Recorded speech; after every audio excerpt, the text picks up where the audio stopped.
नमस्कार दोस्तों, आज की इस वीडियो में हम बात करने वाले हैं अभी हाल ही में केंद्र सरकार, राज्य सरकार या फिर अंतर्राष्ट्रीय स्तर पर कई सारे नए दिवसों की शुरुआत की गई है। मेनली 2021 से 2022 के दरमियान कई सारे नए दिवस की शुरुआत की गई है। तो जानेंगे इस वीडियो में वो कौन कौन से नए दिवस है, कब कब मनाया जाएगा और साथ ही साथ इससे जुड़ी जो भी महत्वपूर्ण जानकारी है जो कि आपके एग्जाम पॉइंट ऑफ व्यू के लिए इंपॉर्टेंट है उसे भी डिस्कस करेंगे। इसके अलावा आज के इस टॉपिक से जुड़ा सवाल भी आपको वीडियो के आखिर में मिलेगा, तो वीडियो में अंत तक बने रहे बिना आपका ज्यादा। इसके अंतर्गत जो सबसे पहला दिवस आता है यह है अंतर्राष्ट्रीय आर्गेनिया दिवस। अब ये जो आर्गेनिया दिवस है यह असल में आर्गन के पेड़ को महत्व को पहचानने के लिए संयुक्त राष्ट्र ने इस दिवस को चिन्हित किया है। यानी कि अब से हर वर्ष 10 मई को अंतर्राष्ट्रीय आर्गेनिया दिवस के रूप में मनाया जाएगा। ध्यान रखना है इसे पहली बार वर्ष 2021 में मनाया गया है। तो वर्ष 2021 में इस दिवस की शुरुआत की गई है। नाम क्या है? अंतर्राष्ट्रीय आर्गेनिया दिवस। कब मनाया जाएगा? 10 मई को आर्गन के पेड़ के महत्व को समझाने के लिए इस दिवस की शुरुआत की गई है।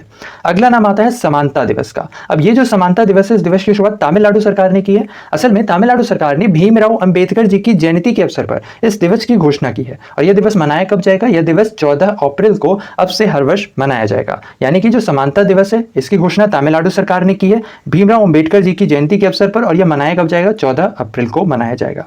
इसके साथ ही साथ अगला नाम आता है महाकवि दिवस का। अच्छा, इस दिवस की घोषणा भी तमिलनाडु सरकार ने ही की है। तमिलनाडु सरकार ने असल में सुब्रमण्यम भारती जी की वर्ष 2021 में 100वीं पुण्यतिथि के अवसर पर इस दिवस को मनाने की घोषणा की है। यानी कि अब से हर वर्ष 11 सितंबर को महाकवि दिवस के रूप में मनाया जाएगा। तो ध्यान रखना है, महाकवि दिवस 11 सितंबर, तमिलनाडु सरकार और सुब्रमण्यम स्वामी जी के 100वीं पुण्यतिथि पर इस दिवस की शुरुआत की गई है। अगला नाम आता है सामाजिक न्याय दिवस। अब ये जो सामाजिक न्याय दिवस है इसकी शुरुआत भी तमिलनाडु सरकार के द्वारा ही की गई है। ध्यान रखना है कि ये जो सामाजिक न्याय दिवस है ये असल में ईवी रामास्वामी जी के जयंती के अवसर पर इस दिवस की घोषणा की गई है। और यह दिवस मनाया कब जाएगा? अब से हर वर्ष 17 सितंबर को मनाया जाएगा। यानी कि सामाजिक न्याय दिवस 17 सितंबर, तमिलनाडु सरकार और ईवी रामास्वामी की जयंती के अवसर पर। इसके साथ ही साथ अगला नाम आता है राष्ट्रीय डॉल्फिन दिवस का। अब ये जो राष्ट्रीय डॉल्फिन दिवस है इस दिवस की शुरुआत केंद्र सरकार के द्वारा की गई है। ध्यान रखना है। और साथ ही साथ इस दिवस का मुख्य उद्देश्य डॉल्फिन के प्रजातियों के संरक्षण के लिए लोगों में जागरूकता फैलाना। इसके साथ ही साथ इस दिवस के रिगार्डिंग वर्ष 2022 में यानी मार्च के महीने में ही एक राष्ट्रीय वन्यजीव बोर्ड की स्थायी समिति का भी गठन किया गया था। और उसी के अंतर्गत यह बताया गया कि अब से हर वर्ष 5 अक्टूबर को नेशनल डॉल्फिन डे के रूप में मनाया जाएगा। इसके साथ ही साथ अगला नाम आता है जनजातीय गौरव दिवस का। ये जो जनजातीय गौरव दिवस है इसकी शुरुआत भी केंद्र सरकार के द्वारा की गई है। यह असल में भगवान बिरसा मुंडा के जन्म दिवस के अवसर पर इस दिवस की घोषणा की गई है। और ये जो जनजातीय गौरव दिवस है यह कब मनाया जाएगा? हर वर्ष 15 नवंबर को मनाया जाएगा। तो ध्यान रखना है, जनजातीय गौरव दिवस किनसे संबंधित है? भगवान बिरसा मुंडा से। और साथ ही साथ ये कब मनाया जाएगा? 15 नवंबर को। अगला नाम आता है यह है मैत्री दिवस। अब ये जो मैत्री दिवस है यह असल में भारत और बांग्लादेश की दोस्ती या कह ले फ्रेंडशिप डे के रूप में मनाने का फैसला लिया गया है। असल में 6 दिसंबर को ही वर्ष 1971 में भारत ने बांग्लादेश को एक नए देश के रूप में मान्यता दी थी। और इसी अवसर पर अब से हर वर्ष 6 दिसंबर को मैत्री दिवस के रूप में मनाए जाने की घोषणा की गई है। अगला नाम आता है वीर बाल दिवस का। अब ये जो वीर बाल दिवस है इसकी शुरुआत भी केंद्र सरकार के द्वारा की गई है। और ये जो वीर बाल दिवस है असल में गुरु गोविंद सिंह जी के 4 पुत्रों को श्रद्धांजलि देने के लिए अब से हर वर्ष 26 दिसंबर को इस दिवस को मनाने की घोषणा की गई है। तो ध्यान रखना है कि जो वीर बाल दिवस है कब मनाया जाएगा? 26 दिसंबर को। किनकी याद में? गुरु गोविंद सिंह जी के 4 पुत्रों की याद में इस दिवस को मनाने की घोषणा की गई है। इसके साथ ही साथ जो अगला नाम आता है यह है महामारी की तैयारी का अंतरराष्ट्रीय दिवस। इस दिवस की शुरुआत संयुक्त राष्ट्र यानी यूनाइटेड नेशन और वर्ल्ड हेल्थ ऑर्गेनाइजेशन ने मिलकर 27 दिसंबर को इस तिथि की घोषणा की गई। यानी कि अब से हर वर्ष 27 दिसंबर को महामारी की तैयारी का अंतरराष्ट्रीय दिवस मनाया जाएगा। साथ ही साथ अगला नाम आता है यह है राष्ट्रीय स्टार्टअप दिवस यानी कि नेशनल स्टार्टअप डे। इस दिवस की शुरुआत भारत सरकार ने की है। जैसा कि भारत पिछले 2-3 वर्षों में स्टार्टअप की संख्या में लगातार ग्रो कर रहा है, इसी वजह से भारत सरकार ने अब से हर वर्ष 16 जनवरी को राष्ट्रीय स्टार्टअप दिवस मनाने की घोषणा की है। यानी कि अब से हर वर्ष 16 जनवरी को नेशनल स्टार्टअप डे के रूप में मनाया जाएगा।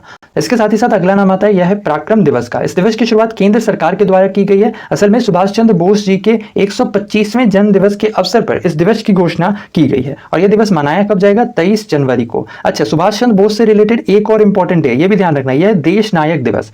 अब ये देश नायक दिवस ये भी मनाया तो जाएगा 23 जनवरी को ही, लेकिन इस दिवस की शुरुआत पश्चिम बंगाल सरकार के द्वारा की गई है और सुभाष चंद्र बोस की 125वीं जयंती के अवसर पर ही। तो दोनों ही दिवस को याद रखना है। कौन सा है? एक है पराक्रम दिवस, ये भी सुभाष चंद्र बोस जी के 125वें जन्म दिवस के अवसर पर इस दिवस की शुरुआत की गई है, 23 जनवरी को मनाया जाएगा। इसके साथ ही साथ देश नायक दिवस, इस दिवस को भी 23 जनवरी को ही मनाया जाएगा सुभाष चंद्र बोस की 125वीं जयंती के अवसर पर। देश नायक दिवस की शुरुआत पश्चिम बंगाल सरकार के द्वारा की गई है, जबकि पराक्रम दिवस की शुरुआत केंद्र सरकार के द्वारा की गई है। अगला नाम आता है समर्पण दिवस का। अब ये जो समर्पण दिवस है इस दिवस दिवस की शुरुआत असल में केंद्र सरकार के द्वारा की गई है। यह दिवस पंडित दीनदयाल उपाध्याय की पुण्यतिथि की याद में मनाया जाएगा। और कब मनाया जाएगा ये भी ध्यान रखना है, 11 फरवरी को। 11 फरवरी को समर्पण दिवस पंडित दीनदयाल उपाध्याय की पुण्यतिथि की याद में। इसके साथ ही साथ अगला आता है, यह है शहीद दिवस। अब से हर वर्ष शहीद दिवस 15 फरवरी को भी मनाया जाएगा। यानी कि इससे पहले तो जैसा कि हमें पता है, एक तो 30 जनवरी को मनाया जाता है शहीद दिवस महात्मा गांधी जी की पुण्यतिथि के अवसर पर, और साथ ही साथ एक मनाया जाता है 23 मार्च को, जिस दिन भगत सिंह, सुखदेव और राजगुरु को फांसी दी गई थी। अब एक और शहीद दिवस ध्यान रखना है, यह है 15 फरवरी। असल में 15 फरवरी सन 1932 को बिहार के मुंगेर में पुलिस के द्वारा 34 स्वतंत्रता सेनानियों को मार दिया गया था। और अब उन्हीं 34 स्वतंत्रता सेनानियों की याद में बिहार सरकार ने 15 फरवरी को शहीद दिवस मनाने की घोषणा की है। इसके साथ ही साथ जो अगला नाम आता है, यह है चाबहार दिवस। ये जो चाबहार दिवस है, इसकी शुरुआत असल में भारत सरकार के विदेश मंत्रालय के द्वारा अब से हर वर्ष 4 मार्च को दिवस के रूप में मनाया जाएगा। तो याद करना भी आसान है, चाबहार यानी चा से 4 निकल कर आएगा और मार्च तो ध्यान ही रखना होगा। ठीक है, पहली बार इसे वर्ष 2021 में मनाया गया है। ध्यान रखना है, अब से हर वर्ष 4 मार्च को चाबहार दिवस के रूप में मनाया जाएगा। इसके अलावा अगला नाम आता है, यह इस्लामोफोबिया दिवस। अब ये जो इस्लामोफोबिया दिवस है, इस दिवस की शुरुआत संयुक्त राष्ट्र ने इस्लामोफोबिया का मुकाबला करने के लिए की है। इस्लामोफोबिया दिवस यह कब मनाया जाएगा? यह अब से हर वर्ष 15 मार्च को मनाया जाएगा। ध्यान रखना है, इंपॉर्टेंट है। इसके साथ ही साथ अगला आता है भाला फेंक दिवस। अब ये जो भाला फेंक दिवस है, यह असल में टोक्यो ओलंपिक में भारत को जेवलिन थ्रो में नीरज चोपड़ा ने एकमात्र स्वर्ण पदक दिलाया था, और उनकी इसी उपलब्धि की याद में अब से हर वर्ष 7 अगस्त को भाला फेंक दिवस के रूप में मनाए जाने की घोषणा की गई है। ध्यान रखना है, इसे भी पहली बार वर्ष 2021 में ही मनाया गया है। क्या नाम है? भाला फेंक दिवस। कब मनाया जाता है? 7 अगस्त को। इसके साथ ही साथ अगला नाम आता है विभाजन विभीषिका स्मृति दिवस। यह दिवस अब से हर वर्ष 14 अगस्त को मनाया जा रहा है। इसके साथ ही साथ असल में 14 अगस्त को ही भारत और पाकिस्तान का विभाजन हुआ था।